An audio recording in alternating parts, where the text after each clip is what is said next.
வணக்கம். மாலை முரசு செய்திகளை விரிவாக பார்ப்பதற்கு முன் தலைப்புச் செய்திகள்.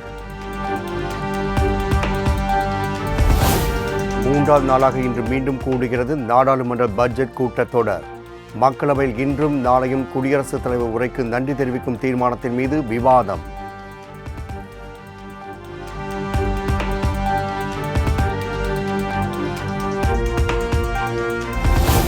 வக்ஃபு வாரிய திருத்த மசோதாவின் நாடாளுமன்ற கூட்டுக்குழு அறிக்கை நாடாளுமன்றத்தில் இன்று தாக்கல். குழுவின் தலைவர் ஜெகதாம்பிகா பால் தாக்கல் செய்கிறார்.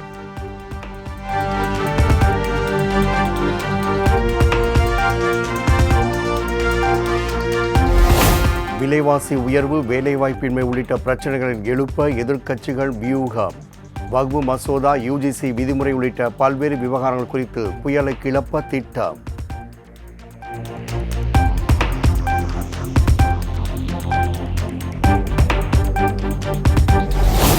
ஈரோடு கிழக்கு தொகுதி இடைத்தேர்தலில் இன்றுடன் ஓய்கிறது பிரச்சாரம். மாலை 6 மணியுடன் பிரச்சாரம் முடிவடைய உள்ள நிலையில் அரசியல் கட்சியினர் தீவிர வாக்கு சேகரிப்பு.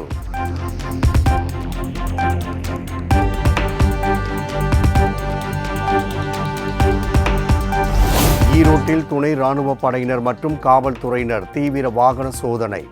தேர்தலுக்கு 2 நாள்களே உள்ள நிலையில் நடவடிக்கை.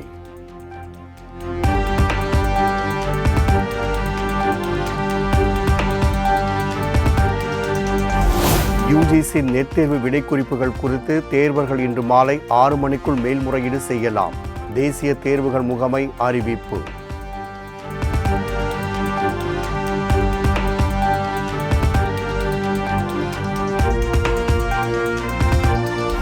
தமிழ்நாட்டின் முன்னாள் முதலமைச்சர் பேரறிஞர் அண்ணாவின் 56ஆம் நினைவு நாள் இன்று அனுசரிப்பு.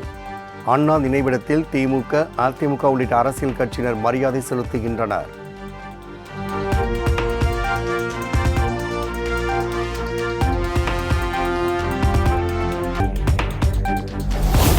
பள்ளி கல்வித்துறை தமிழ்நாட்டிற்கு உலக புகழ் பெற்று தருவதாக முதலமைச்சர் மு க ஸ்டாலின் புகழாரம். தமிழ்நாட்டில் பள்ளி கல்வித்துறை சிறப்பாக செயல்பட்டு வருவதாகவும் பாராட்டு.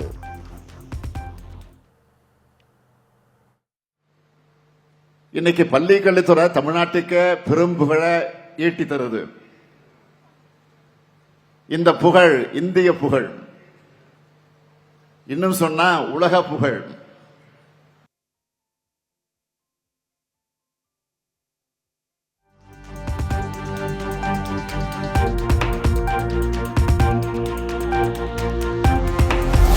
இல்லம் தேடி கல்வி திட்டத்தால் தமிழ்நாட்டில் மாணவர்களின் தேர்ச்சி விகிதம் அதிகரிப்பு.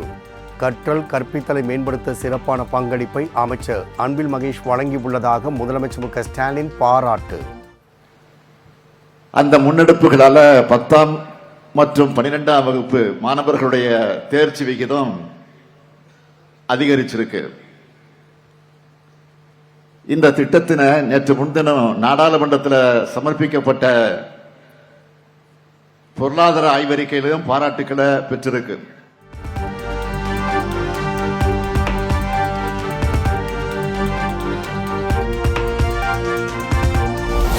நாட்டுப்பற்று என்பது நிலத்தின் மீதான பற்று என்பதை கடந்து மக்கள் மீதான பற்றாக இருக்க வேண்டும்.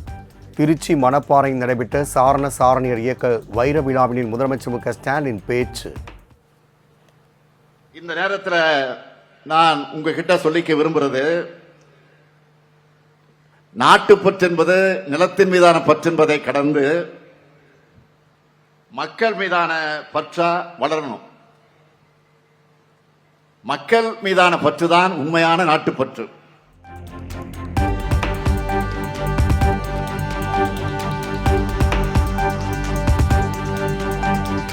தமிழ்நாடு சாரண சாரணியர் இயக்க தலைமை அலுவலகம் 10 கோடி ரூபாயில் அமைக்கப்படும்.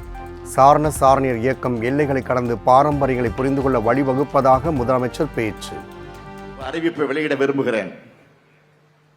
நம்ம பள்ளிகளில் படிக்க மாணவர்களை அதிக எண்ணிக்கையில் சாரண இயக்கத்தில் சேர்க்கிற வகையில் மேலும் பல ஆசிரியர்கள் பயிற்சி அளிக்க எதுவா தமிழ்நாடு சாரண இயக்கத்துக்கான புதிய தலைமை அலுவலகம் நவீன பயிற்சி வசதியோடு 10 கோடி ரூபாய் செலவில் அமைக்கப்படும்.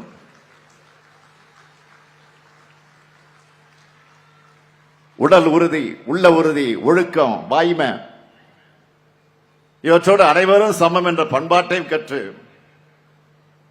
அதை கடைபிடிப்பவர்களாக நீங்க எல்லோரும் செயல்படணும்.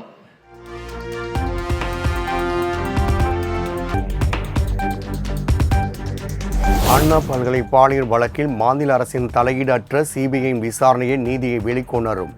வழக்கை உடனடியாக சிபிஐக்கு மாற்ற வேண்டும் என அதிமுக பொதுச் செயலாளர் இபிஎஸ் மீண்டும் வலியுறுத்தல்.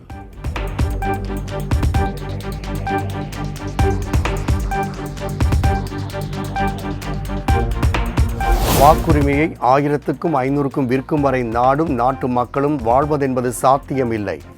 ஈரோட்டில் நாம் தமிழர் கட்சியின் ஒருங்கிணைப்பாளர் சீமான் தேர்தல் பரப்புரை. 1000-500க்கு விற்கிற முறை இருக்கிற வரை இந்த நாடு மக்களும் வாழ்வதென்பது சாத்தியமே இல்லை. ஒன்றை நீங்கள் உணர்ந்து கொள்ளுங்கள், உங்கள் பிள்ளைகள் தொடுத்திருப்பது கடுமையான போர்.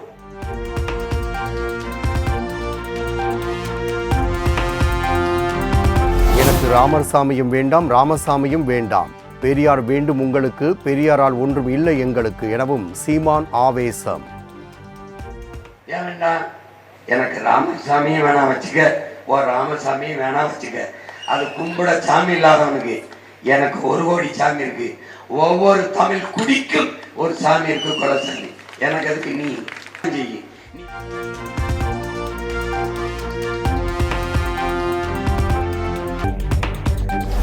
பெரியாரை கொச்சையாக விமர்சிப்பவர்களை விடுதலை சிறுத்தைகள் கட்சி வேடிக்கை பார்க்காது என திருமாவளவன் ஆவேசம். திமுக அதிமுக கட்சிகளுக்கு மட்டுமல்ல, விசிகாவுக்கும் பெரியார் தான் கொள்கை ஆசான் எனவும் பேச்சு. மிகவும் அற்பத்தனமான ஒரு அரசியல்,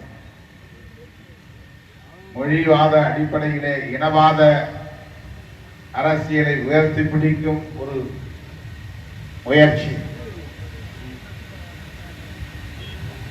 திமுக அதிமுக போன்ற கட்சிகள் ஆளும் கட்சியாக ஆண்ட கட்சியாக இருக்கிற காரணத்தினால்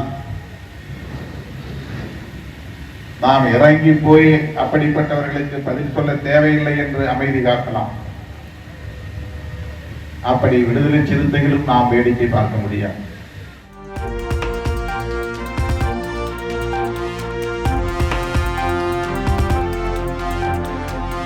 தமிழக வெற்றி கழக 2ஆம் ஆண்டு தொடக்க விழாவை ஒட்டி கட்சி அலுவலகத்தில் கொடியை ஏற்றி வைத்தார் தவேகா தலைவர் விஜய்.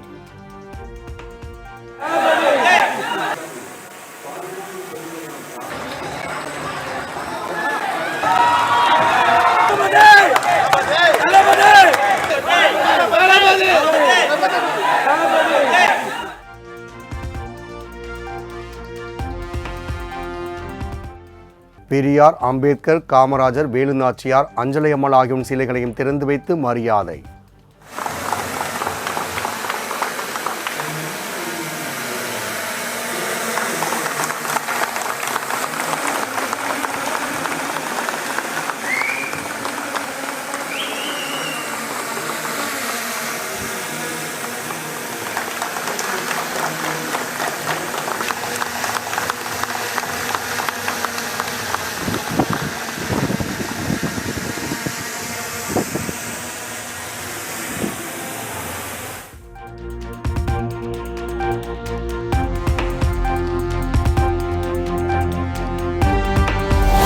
தமிழக வெற்றி கழகத்தில் 5ஆம் கட்டமாக 19 பொறுப்பாளர்கள் நியமனம். புதிதாக பொறுப்பேற்கும் நிர்வாகிகளுக்கு அக்கட்சியின் தலைவர் விஜய் வாழ்த்து.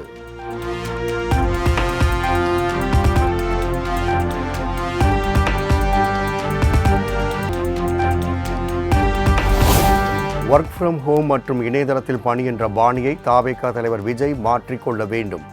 பணியுரை விட்டு பணி செய்ய முன்வர வேண்டும் என்றும் பாஜக மூத்த தலைவர் தமிழிசை சவுந்தரராஜன் அழைப்பு. திரைத்துறையில் நான் சொல்லலை, இன்னும் பனையூரிலிருந்து பணியூருக்காக பணி செய்வதற்காக ஊராக செய்தால் அது சரியாக இருக்கும் என்பது எனது கருத்து. ஆனாலும் ஓராண்டை தாண்டி ஓராண்டு ஆயிடுச்சுன்னு சொன்னாங்க, அப்படி தானே? கரெக்ட். அதுக்கு எனது வாழ்த்துக்களை நான் தெரிவித்துக் கொள்கிறேன். எந்த அரசியல் கட்சியாக இருந்தாலும் நடை போடுவதற்கு எனது வாழ்த்துக்கள்.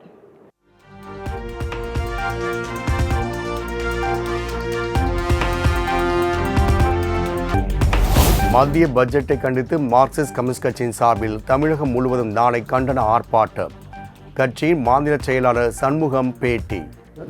இதை கண்டித்து வரக்கூடிய பிப்ரவரி மாதம் 4ஆம் தேதி தமிழ்நாடு முழுவதும் எல்லா நகராட்சி, பேரூராட்சி, வட்ட தலைநகரங்களில் மார்க்சிஸ்ட் கம்யூனிஸ்ட் கட்சியின் சார்பில் ஒன்றிய நிதிநிலை அறிக்கையை கண்டித்து கண்டன ஆர்ப்பாட்டத்தை நடத்துவது என்று மார்க்சிஸ்ட் கம்யூனிஸ்ட் கட்சி முடிவு செய்திருக்கிறது என்பதை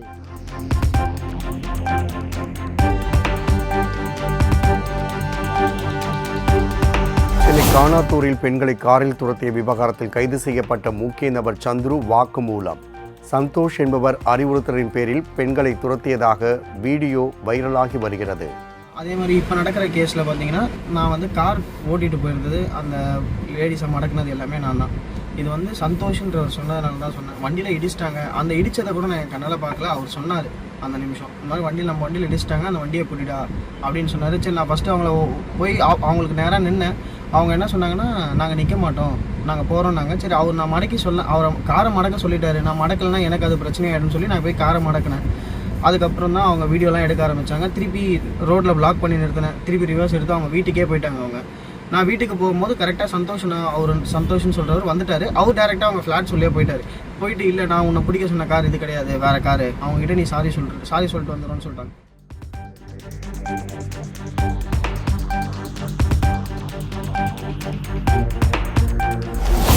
ஈசிஆர் கார் விவகாரத்தில் திமுக கொடியை சுட்டிக்காட்டி பழி சுமத்திய சுயநல அரசியல்வாதிகளின் முகமூடி கிழிந்து தொங்குகிறது. பெண்களின் காரை வழிமறித்த நபரின் வீடியோ ஆதாரத்தை மேற்கோள் காட்டி சட்டத்துறை அமைச்சர் ரகுபதி கடும் விமர்சனம்.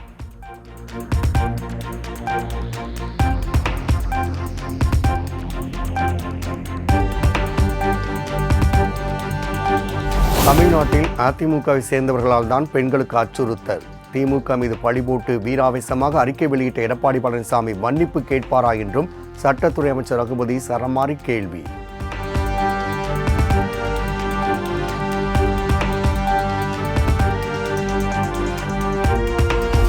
சென்னையில் வீடற்ற மக்கள் குறித்து கணக்கெடுக்கும் பணி தொடக்கம். 6 வாரங்களில் கணக்கெடுப்பு பணியை முடிக்க மாநகராட்சி திட்டம்.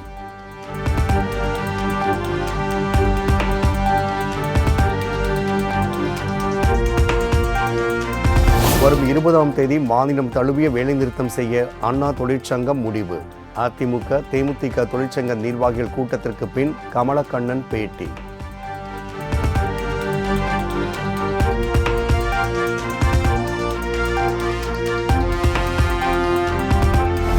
சென்னை அடுத்த பெருங்கடத்தூரில் மேம்பால வேலை நடைபெறுவதால் கடும் போக்குவரத்து நெரிசல்.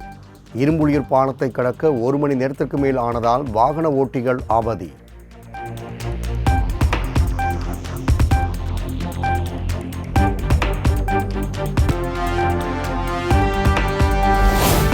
அரசு பேருந்தை நிறுத்தாமல் மாணவனை திட்டிய ஓட்டுநர் பணியிடை நீக்கம்.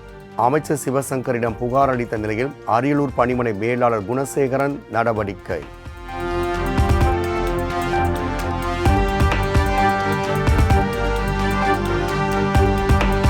தென்காசி பண்பொழி திருமலை குமாரசுவாமி கோவிலின் தைப்பூச திருவிழா கொடியேற்றம். ஆயிரக்கணக்கான பக்தர்கள் பங்கேற்று சாமி தரிசனம்.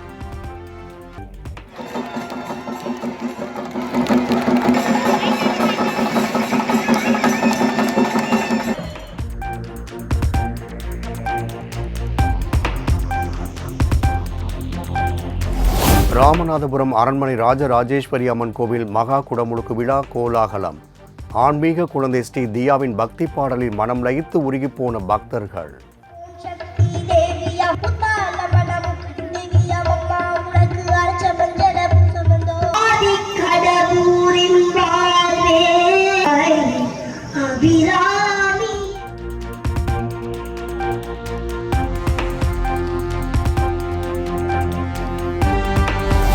திருவண்ணாமலை கிரிவல பாதையில் பரத கலைஞர்களின் கிரிவல நாட்டியாஞ்சலி.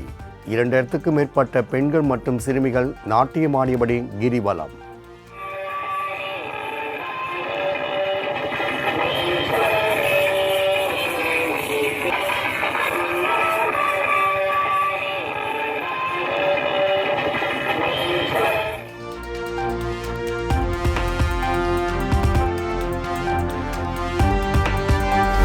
டெல்லி சட்டப்பேரவை தேர்தலுக்கான பிரச்சாரம் இன்றுடன் ஓய்கிறது. மாலை 6 மணியுடன் பிரச்சாரம் முடிவடைய உள்ள நிலையில் அரசியல் கட்சியினர் தீவிர வாக்கு சேகரிப்பு.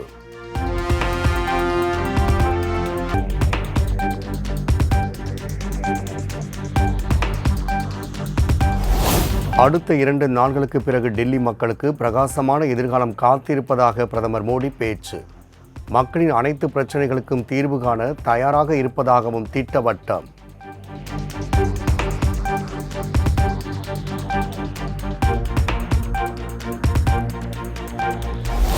இந்திய தேர்தல் ஆணையம் தேர்தல்களை நியாயமாக நடத்துகிறதா என கண்காணிக்க கழுகு என்ற பெயரில் குழு அமைத்த காங்கிரஸ்.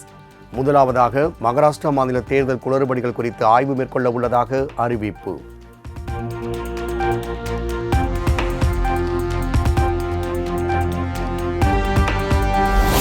மத்திய பாஜக அரசின் பட்ஜெட்டில் தெலங்கானா முற்றிலும் புறக்கணிக்கப்பட்டதாக புகார். இன்று மாநிலம் தழுவிய அளவில் போராட்டத்தில் ஈடுபட காங்கிரஸ் கட்சி முடிவு.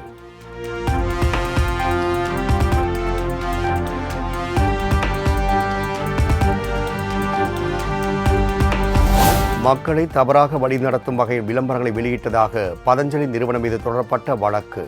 பாபா ராம்தேவுக்கு ஜாமீன் வெளிவர முடியா பிடிவாரண்ட் பிறப்பித்தது பாலக்காடு நீதிமன்றம்.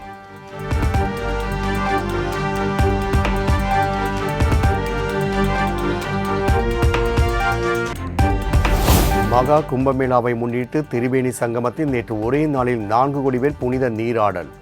இதுவரை 33 கோடி பக்தர்கள் புனித நீராடி உள்ளதாக உத்தரப்பிரதேச மாநில அரசு தகவல்.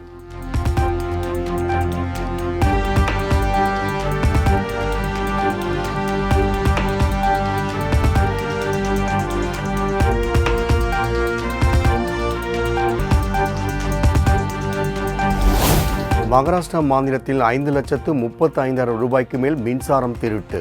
8 பேர் மீது வழக்கு பதிவு செய்து காவல்துறை விசாரணை.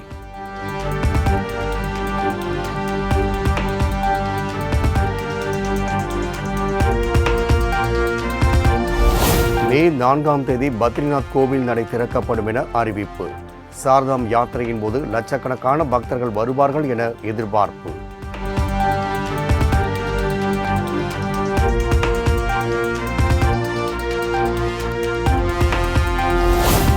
அமெரிக்காவின் வரி விதிப்பு, சர்வதேச வர்த்தக விதிகள் மீறல், இரு நாடுகளுக்கு இடையிலான ஒத்துழைப்பு மற்றும் போதைப்பொருள் கட்டுப்பாடு நடவடிக்கைகளுக்கு இடையூறாக அமையும் என சீனா கண்டனம்.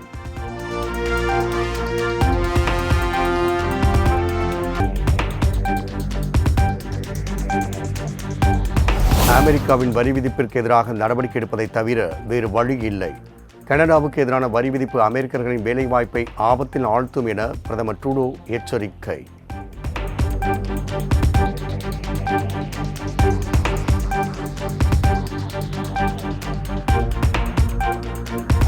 இங்கிலாந்து அணிக்கு எதிரான கடைசி T20 போட்டியில் இந்திய அணி 150 ரன்கள் வித்தியாசத்தில் அபார வெற்றி. 5 போட்டிகள் கொண்ட தொடரை 4-1 என்ற கணக்கில் கைப்பற்றிய சூரியகுமார் தலைமையிலான இந்திய அணி.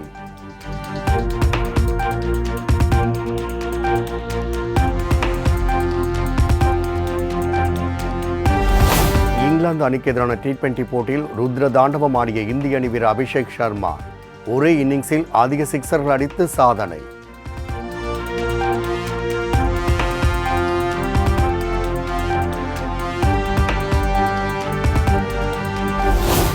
பத்தொன்பது வயதுக்குட்பட்டோர் மகளிர் T20 கிரிக்கெட் உலகக்கோப்பையை மீண்டும் வசமாக்கியது இந்தியா. மலேசியாவில் நடைபெற்ற இறுதிப் போட்டியில் தென்னாப்பிரிக்காவை 9 விக்கெட் வித்தியாசத்தில் வீழ்த்தி அசத்தல்.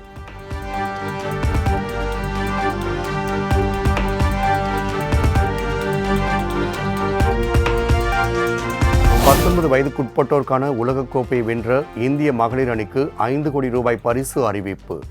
இந்திய மகளிர் அணியின் சாதனையை கௌரவிக்கும் விதமாக வழங்கப்படும் என BCCI அறிவிப்பு.